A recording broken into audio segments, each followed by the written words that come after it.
चाहे यहाँ के न तो विधायक न सांसद, हाँ कभी एक तो इस गांव को सिर्फ वोट मांगने आते हैं हाँ। लेकिन देखने कभी नहीं आते गांव में क्या होता है। कौन विधायक है यहाँ के? रामशंकर कठेरिया। अच्छा हाँ नहीं, विधायक हैं गुड़िया कठेरिया, सांसद है गुड़िया कठेरिया विधायक हैं। और कौन सी पार्टी से हैं? भाजपा से। भाजपा से हैं। तो मैं अपने पे लेके कह रहा हूँ, विक्रांत पांडे मेरा नाम है। अगर हम लोग को गांव को विकास करना है, भारत और उत्तर प्रदेश को विकास करना है, तो गांव का विकास करना पड़ेगा। सीधा प्रश्न मैं यहाँ से पूछ रहा हूँ, यहाँ के विधायक गुड़िया कठेरिया बीजेपी की विधायक है, गांव में आइए, मेरी तरह लोगों के बीच बैठिए और समस्या जानने की कोशिश कीजिए। दम है तो आके दिखाइए, उसको ठीक करके दीजिए। और सांसद कौन है यहाँ से? रामशंकर कठेरिया। दोनों अपने परिवार वाले हैं क्या? कठेरिया दोनों रिलेटिव है? हाँ रिलेटिव है, दोनों रिलेटिव में आते हैं। तो यहाँ से सांसद है, वो भी इनके रिलेटिव ही है, तो उनको भी सुनना चाहिए। देखिए आप लोग को एक बात जानना होगा, ये बात मुझे कहने की जरूरत नहीं है, जनता के जनसेवक आप लोग हैं। ये वीडियो से मैं माध्यम से कह रहा हूं, जो भी इस चीज को देखेंगे, मुख्यमंत्री, प्रधानमंत्री या जितने भी नेता हैं, उनको गांव को ठीक करने की जरूरत है। सबसे बड़ी यहाँ जल निकासी की समस्या। गांव में नेता विधायक आते हैं जोर से बोलिए? कभी नहीं आते हैं। चुनाव के टाइम पे खाली आते हैं, चुनाव के टाइम पे सिर्फ दिखाई देते हैं। तो एक बार आप लोग सब बोलिएगा हाँ या ना, जो मैं पूछूंगा 3-4 चीजें पूछूंगा, जोर से दम से। गांव की बात है, उत्तर प्रदेश की बात है। गांव में यहाँ पे विधायक नेता आते हैं? नहीं आते। अच्छा, गांव में शिक्षा का स्तर क्या है? कमजोर है। तो हमारी लड़ाई असली में जो कहते हैं, जात धर्म की लड़ाई है कि गरीबी, शिक्षा, बेरोजगारी, स्वास्थ्य, इसके लिए लड़ना चाहिए। जो वोटिंग है, वोटिंग किस पे होना चाहिए? गरीबी बेरोजगारी पे। और आप लोग के निषाद समाज के संजय निषाद है ना, वो आए हैं? अरे आए बेहन का है, कर तो सिर्फ परिवारवाद है, परिवारवाद है। और संजय लड़का उनका विधायक, सांसद, ये लड़का विधायक, खुद वो कहने का मतलब कैबिनेट मंत्री बने बैठे। और राजीव गांधी को कहते हैं कि परिवारवाद, राजीव गांधी को। हाँ, और उनका पूरा परिवार इसमें बैठा हुआ है, पूरा बैठा हुआ है। हाँ, और वो कहते हैं परिवारवाद। ये देखिए बाबूजी ने कितने बेझिझक तरीके से अपनी बात रखी, इनके लिए तालियां हो जाए। बहुत बढ़िया। तो संजय निषाद खुद परिवारवाद में लिप्त है, परिवारवाद में लिप्त है, दूसरे को कहते हैं परिवारवाद। तो परिवारवाद में तो आप लोग भी उनके परिवार के हैं, तो आप लोगों को कुछ करना चाहिए, नहीं करना चाहिए? हम लोगों को जब लोग वो मीटिंग करते थे, यहाँ पर आते थे, हम लोगों ने उनने संगठन बनाया, उनने संगठन बनाया, यहाँ आके हम लोग शामिल हुए। अच्छा, और अब भी शामिल बने रहे, और अगर वो काम करते तो संघ में थे, लेकिन उनने सिर्फ अपना परिवारवाद ये सिर्फ अपनाया है, और कुछ निषाद के लिए कुछ नहीं किया है। हाँ। समझा पहले। तो ये जो हमारे बाबूजी ने अच्छे से समझाया कम शब्दों में, और जो लोग कहते हैं कि जो मैं हरिजन हूं तो मायावती को वोट दूं, यादव हूं तो सपा को दूं, निषाद हो तो इसको दो, ऐसा नहीं होना चाहिए।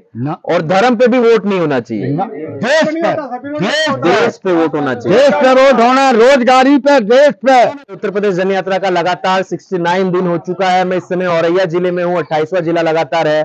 और मेरे पीछे देख सकते हैं आप, हमारे अंबेडकर जी, जो संविधान रचयिता अंबेडकर जी, उनकी मूर्ति है। गांव में हूँ, गांव के कुछ लोग हैं, आते रहो आगे। गांव के कुछ लोग हैं, गांव के लोगों से बातचीत करेंगे। और सर 28 साल क्या करते हो? रोजगार वगैरह है कुछ? नहीं। क्या करते हो? बस खेती बाड़ी करते हो। अच्छा, पढ़ाई वगैरह आपने कितने तक की है दोस्त? ग्रेजुएट हो, लेकिन रोजगार नहीं है? नहीं। अच्छा, यहाँ मेरे साथ 8-10 युवा लगभग हैं। यहाँ कोई नौकरी करता है, प्राइवेट कंपनी या सरकारी में? आप में से प्राइवेट कंपनी बता दो। नहीं सर, नहीं कोई करता है। नहीं। अगर करते हैं तो बताना है, नहीं तो नहीं करता है। तो ये बताओ, आज के दिन में आप लोगों को, युवा जो है, सबकी आवाज है ये, और लोगों तक पहुंचाना है, जितने लोग देखे आपकी तकलीफ को समझे। यहाँ पे रोजगार की जो समस्या है, क्या उसका निवारण है, और कितनी समस्या है यहाँ? आप अगर सरकार से कुछ कहना चाहेंगे तो क्या कहना चाहेंगे? सर यहाँ पे रोजगार काफी कम है, यहाँ पे रोजगार जो है ही नहीं, और यहाँ पे कुछ रोजगार की व्यवस्थाएं कराई जाएं, जैसे कुछ कंपनियां वगैरह। जिले में अगर कुछ कंपनी या कुछ यूनिट लग जाए कोई भी चीज का, तो कुछ लोगों की सहायता जरूर हो सकती है, बच्चों को, युवाओं को रोजगार। जो युवाओं को रोजगार मिल सके, जो कि बाहर ना जा सके, कहीं अपने प्रदेश में ही रोजगार मिले तो वो बेहतर रहेगा। तो देखिए आज कितना अच्छा माहौल है हमारे साथ गाँव में, उत्तर प्रदेश जन यात्रा के तहत। गांव का नाम क्या बताया था? मड़ापुर। मड़ापुर गांव में हूं मैं, औरैया जिले में। एक तरफ आज G20 सम्मेलन चल रहा है, वहां विश्व के 20 लीडर जो सबसे बड़े, आप लोग को पता होगा, वो एक साथ इकट्ठा होने वाले हैं। इस गांव में है हम, इस गांव में मेरे साथ यहाँ भी 50-60 लोग हैं जो एक साथ इकट्ठा हैं। वो 20 लोग जो विश्व के लीडर हैं, उनकी बात शुरू से शाम तक हर चैनल में, हर टीवी में आप देखेंगे। लेकिन मैं चाहता हूं हमारी समस्या भी समझी जाए और युवा जो रोजगार की समस्या अपनी बताएं कि जिले में कुछ कंपनी, कुछ यूनिट हो जाए तो अच्छा हो जाएगा। G20 आप लोगों ने सुना? जी सर। उसमें जो पर्दे डाल के गरीबियों की झुग्गी झोपड़ी, पिछड़ों की छुपाई जा रही है, वो कहां तक सही है? वो सर गलत है, क्योंकि वो उनको दिखाना बिल्कुल है सर। हाँ, क्या है, नेता का काम होता है कि भाई जनता के बीच में आना, जनता की समस्याएं दूर करना। गरीब लोग है तो गरीबी हटाना, ना कि गरीबों को छुपा देना। यमुना नदी का जो पुल है, जो मेरे हिसाब से औरैया जिला और जालौन जिले को जोड़ता है, वो पुल कब से बन रहा है और उसकी वजह से समस्या क्या है, आप लोग को बताइए। 11 महीने से काम चल रहा है उस पुल में, अभी काम पूरा नहीं हुआ। हम लोगों को 2-3 किलोमीटर पैदल चलना पड़ता है, वाहन पहले उतार देते हैं तो दिक्कत उठानी पड़ती है। सरकार इस बारे में ख्याल नहीं कर रही है, बहुत दिक्कत उठानी पड़ी पब्लिक को। ये सब बात से आप लोग सहमत है? पुल की वजह से समस्या गांव वालों को है? हाँ सर, दिक्कतें हो रही, बहुत दिक्कतें हैं। तो आप लोगों को बाइक और गाड़ी रख के पैदल पुल पार करना पड़ता है? पार करना पड़ता है ना। और यहाँ पे टोल टैक्स का भी मेरे को बुंदेलखंड एक्सप्रेस, उसके बारे में बताइए। यहाँ टोल टैक्स जो लगता है, मोटरसाइकिल का टोल टैक्स भी लगने बाइक और बाइक का 50 रुपए बाइक का 50 रुपया हाँ, लगा दे। एक साइड का 50 रुपया लगता है बाइक का, और साइकिल का 30 रुपए, साइकिल 30 रुपया साइकिल का लगता है। तो मैंने तो अभी तक मेरे जीवन में नहीं देखा, चूंकि मैं बहुत घूम चुका हूँ। मैं लगातार 75 जिला यूपी का घूम रहा हूँ, और भारत में आप लोगों को पता है यात्रा के तहत 12 राज्य, 2 केंद्र शासित प्रदेश घूम चुका हूँ। मैंने कहीं नहीं देखा कि बाइक और साइकिल पे टोल टैक्स लगते हुए।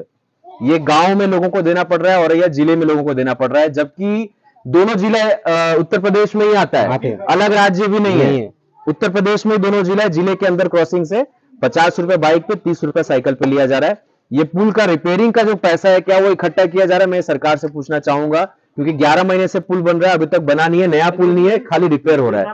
और हर लोगों से 50 रुपए बाइक का एक साइड का और 30 रुपए साइकिल का लिया जा रहा है।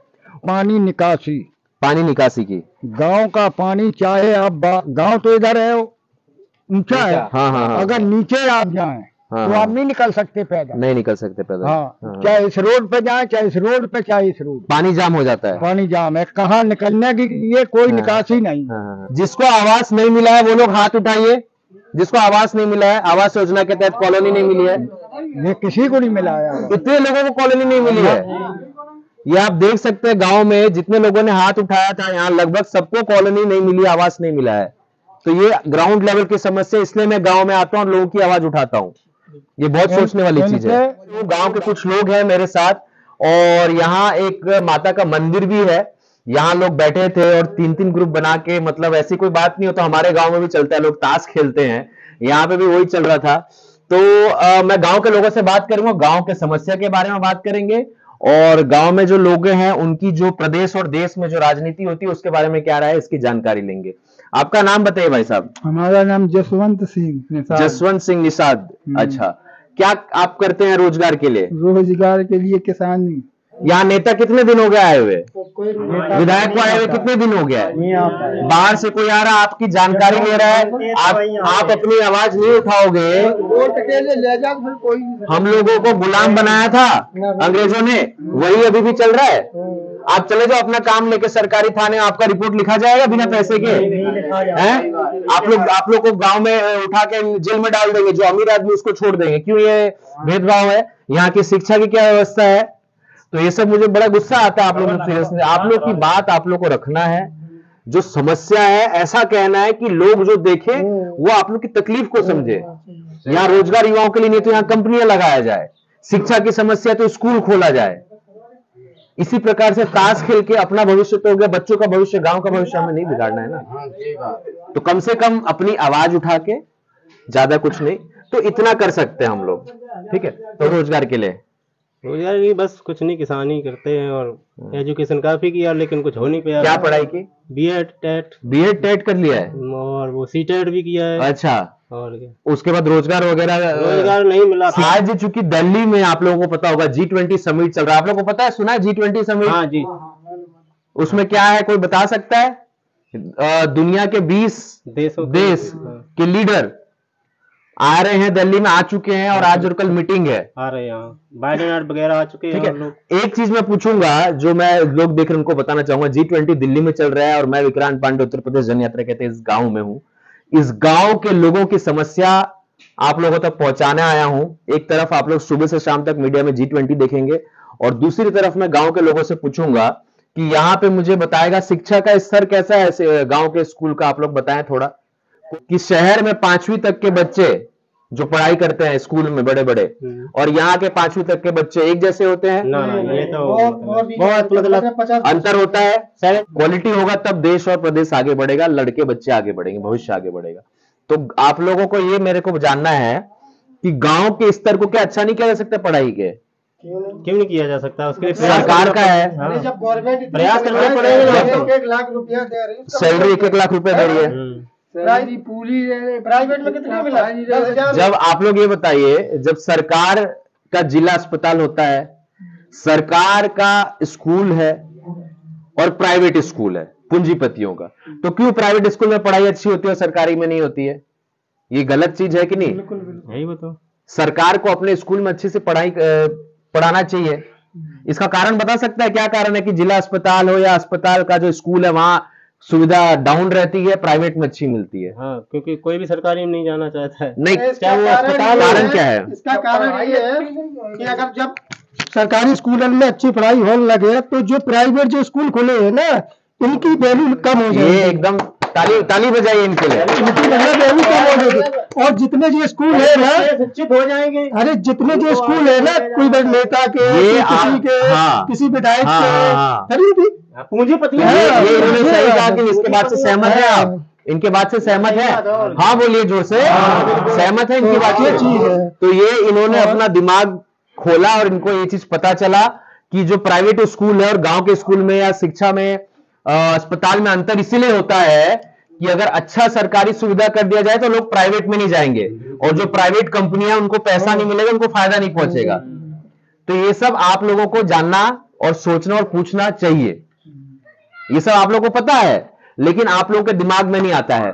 और जिम्मेदारी से बात कीजिए और जो सच है उसके लिए कहने के लिए डरना कभी नहीं है। सही बात। आपको आपके बच्चे और गांव का भविष्य, जब तक छोटे छोटे बच्चे देख रहे हैं आप लोग, वो वही सीखते हैं जो आप लोग सिखाते हैं और उनको बताते हैं। अगर उनको डरना सिखाएंगे तो वो डरेंगे। और डर डर के देखिए, हमको डर लगता है। एक और चीज कहूंगा जो पिक्चर में आप लोगों ने सुना होगा कि डर डर के जीते जीते लोग जीते हैं कि मरने का डर रहता है कि कोई हमें मार देगा, सरकार या पूंजीपति जेल में डाल देगा, ये कर देगा वो कर देगा। लेकिन एक बात मानिए, वो मर के डर से हम लोग जो जिंदगी जीते हैं ना, वो उससे खराब है। हर दिन हम जूझते हैं, महंगाई से जूझते हैं, लाइट के लिए जूझते हैं, मच्छर काटता है, पंखा नहीं रहता है तो अपने हाथ को यूं यूं करते हैं। शिक्षा के लिए हम लोग बच्चे को बाहर भेजते हैं। हम लोग रोज रात को मियां बीवी बात करते हैं। आप लोग को पता होगा कि पैसे का इतना समस्या है। और सबसे बड़ी चीज, घर में कोई बीमार पड़ जाए तो खत्म है, वो पूरा आप लोग का जीवन का पैसा निकल जाता है उसको ठीक कराने में। तो ये मूलभूत सुविधाएं हम लोगों को सरकार द्वारा मिलना चाहिए। अच्छी शिक्षा, अच्छा स्वास्थ्य, अच्छा सड़क, बिजली, पानी और अस्पताल, ठीक है। तो ये आप, तभी से टोल लग रहा है आप लोगों को। तो ये प्लानिंग तो नहीं है, ये देखिए 11 महीना से वो बंद है पुल, और आप लोगों से साइकिल पे 30 और बाइक पे 50 रुपए एक साइड का, ठीक है, ले रहे हैं। और पुल बंद होने, जब से वो टोल टैक्स लग रहा है, जब से पुल बन रहा है तभी से। तो इसके पीछे क्या कारण है, क्यों सरकार ये पुल नहीं बना रही है? 11 महीने हो गए और पुल में ज्यादा रिपेयरिंग भी नहीं है। ऐसा नहीं है नया पुल बन रहा है, पुल बन चुका है, उसको हल्का सा रिपेयर करना है। दूसरी चीज, जब बुंदेलखंड एक्सप्रेसवे से लोग घूम के जाते हैं तो इनको बाइक और साइकिल पे टोल टैक्स देना पड़ रहा है। तो आप सोच सकते हैं कारण क्या है। भारत माता की, भारत माता की, भारत माता की। ये बताइए बाबूजी, मेरे को इतना अच्छा बोल रहे हैं, मुझे इतना अच्छा लग रहा है इनसे बात करके। राजनीति के बारे में इनको ज्ञान भी बहुत है, गांव के लोग जानकार भी होते हैं बहुत। ये बताइए भाजपा की क्या स्थिति है उत्तर प्रदेश में आज के दिन में? भाजपा में अभी पहला चुनाव हुआ है घोसी में, ये गठबंधन से। हाँ, इंडिया गठबंधन से। इंडिया गठबंधन से। हाँ, हाँ, हाँ। तो कहने का मतलब दारा सिंह सुधाकर सिंह 2 प्रत्याशी थे। दारा सिंह थे भाजपा से, सुधाकर सिंह थे इंडिया से। हाँ हाँ हाँ या चाहे सपा से वो इंडिया मान लीजिए। हाँ हाँ। तो वहाँ पर 45,000 वोटों ने मशक्कत दी है दारा सिंह। 45,000 वोटों से। हाँ, जबकि 24 मंत्रियों ने वहाँ मीटिंग की, खुद मुख्यमंत्री ने मीटिंग की। बताइए। जहाँ पर निषादों का गढ़, निषादों का गढ़ वहाँ काजल निषाद ने ऐसी की तैसी कड्डारी संजय निषाद की। हाँ। काजल निषाद किससे है? सपा से। सपा से ऐसी की तैसी कर दी उनकी। ऐसी की तैसी। हाँ। तो ये ग्राउंड लेवल की स्थिति। इस बार कौन जीतेगा यहाँ से? इंडिया अलायंस जीतेगा कि क्या लग रहा है? यहाँ से सभी का वोट है। यूपी से आपकी ना तो सफाया है, बिल्कुल सफाया भाजपा का सफाया बाबू। अगर बात होती है भारत और उत्तर प्रदेश को आगे बढ़ाने की, तो वो गांव से शुरुआत होगा। 65% लोग गांव में रहते हैं। तो आप लोगों से मैं एक चीज चाहूंगा, गुजारिश कर रहा हूं बाबूजी, आप भी अपनी राय देना कि अब हम वोट तो देंगे जात और धर्म के आधार पे नहीं। पहले खुद को मजबूत करते हैं, शिक्षा लेते हैं, अपना दिमाग लगाते हैं, रोजगार लेते हैं और गांव के लिए और अपने प्रदेश और जिले के लिए लड़ेंगे। और हमारा जो अच्छी चीज है, हमारा जो हक है, उसके लिए लड़ेंगे। 2,000 रुपए, 5 किलो अनाज, इस पे नहीं करना, इस पे कभी नहीं लड़ेंगे। ठीक है। देश को आजादी, आपके पीछे हमारे अंबेडकर जी हैं, कितने बड़े उन्होंने संविधान लिखा। संविधान को तो बैठना चाहते हैं, मिटाना चाहते हैं संविधान को। पुराना संविधान मिटाना चाहते हैं, नया संविधान बनाना चाह रहे हैं, नया बनाना चाहते हैं। मोदी ने क्या किया है यहाँ आके? भारत में मोदी ने क्या किया? नोटबंदी, GST, विदेशन में यात्रा और उन्हें किया क्या?